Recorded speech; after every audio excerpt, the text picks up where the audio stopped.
கதை சொல்லும் கலை. நடைமுறையில் நடக்க முடியாத சம்பவங்களை நம்ம கதையாக சொல்லணும். அந்த வகையில் நான் இப்போ ஒரு கதை சொல்கிறேன். எப்படி அதான் கதை சொல்வதற்கான விதிமுறைங்கிறது நடைமுறையில் நடக்க முடியாத சம்பவங்களை நம்ம கதையாக சொல்லணும். அந்த வகையில் நான் இப்போ ஒரு கதை சொல்கிறேன். எப்படின்னா 2 நண்பர்கள் என்ன பண்ணாங்கனாக்கா 2 பிளைன் அவங்க சொந்தமாக 2 பிளைன் வச்சுருந்தாங்க.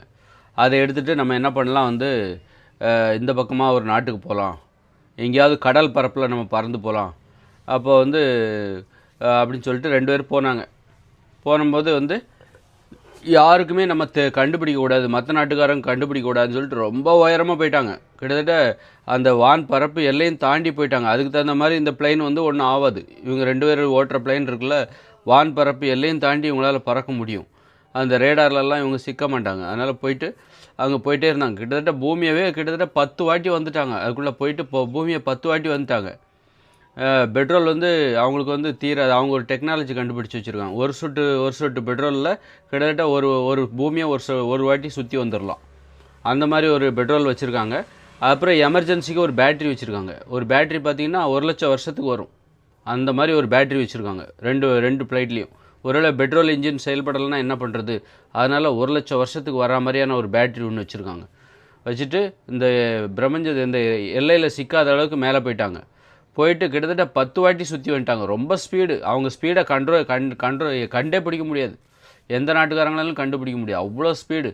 கண்ணிமைக்கிற நேரத்தில் அமெரிக்காவுக்கு போயிடுவாங்க. அப்படி ஒரு செகண்டு தான் அடுத்த அமெரிக்கா. அப்படியே ஒரு ரவுண்டு கிட்டத்தட்ட ஒரு பூமியை சுற்றி வர்றதுக்கு 10 நிமிஷம் தான் ஆகுன்னா வச்சுக்கோங்களேன்.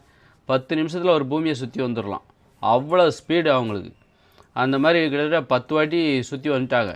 ஒரு அரை மணி நேரத்துக்கு 1 மணி நேரமாக ஆகிப்போச்சு. 1 மணி நேரம் 10 நிமிஷத்துக்கு ஒரு வாட்டி சுற்றி வராங்கன்னா ஒரு 100 நிமிஷம் ஆயிடுச்சுன்னு வச்சுக்கோங்களேன்.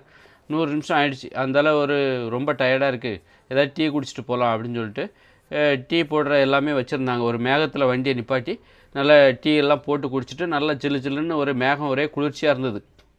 அப்போ தான் அந்த மேகம் மழை பெய்யறதுக்கு ரெடியாக இருக்குது. கருப்பாக இருக்குது.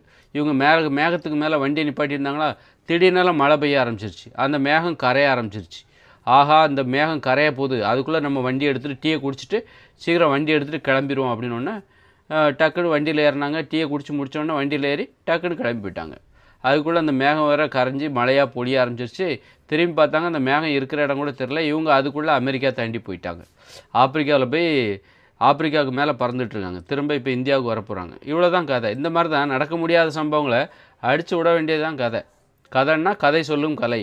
எப்படி பொய்யா கற்பனையாக ஒரு பொய்களை எப்படி கற்பனை பண்ணுறது, அதுக்கு பேர் தான் கதை சொல்லுகிற கலை.